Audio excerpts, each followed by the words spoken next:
saw the Da Vinci silver point drawings, I figured I would use silver point with my students.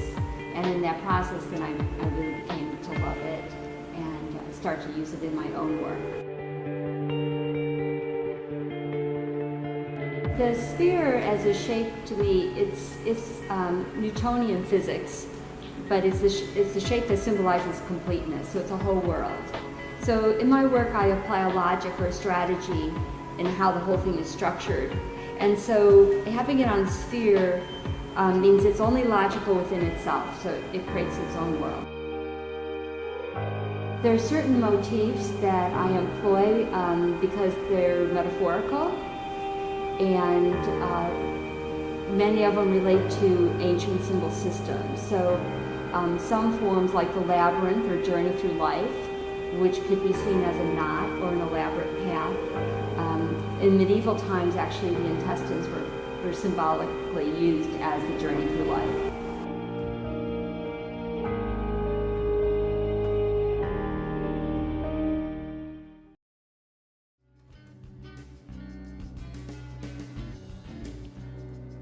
My work is about the question how to document places, time, events in all their complexity and not taking a photo or making an objective painting.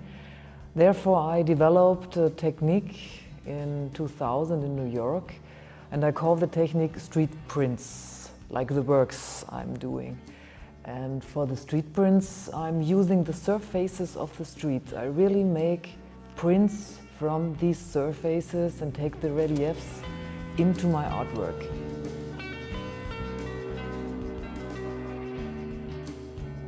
Parallel to the street prints concept, I'm working on a series called invoice paintings or notes.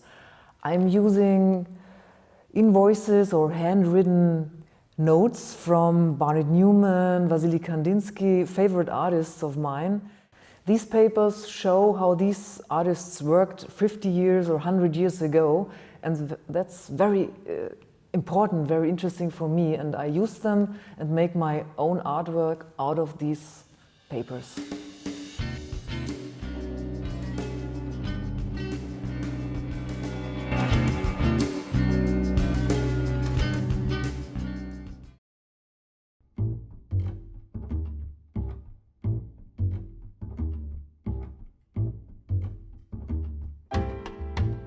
Like a DJ, I compile in my paintings art from various sources.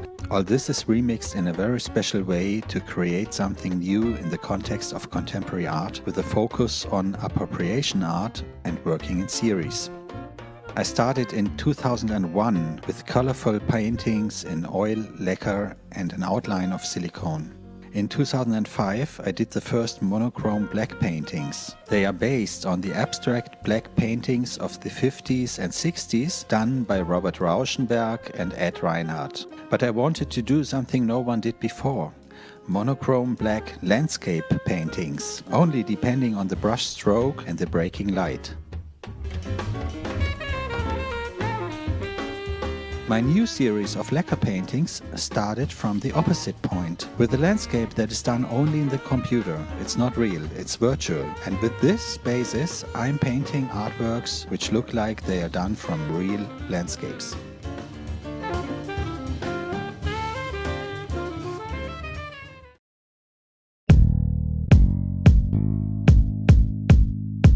I didn't intend on calling myself Desire, Obtain, Cherish. People were documenting that and posting it online, and they were calling me Desire, Obtain, Cherish as the artist that made these. And the name kind of stuck.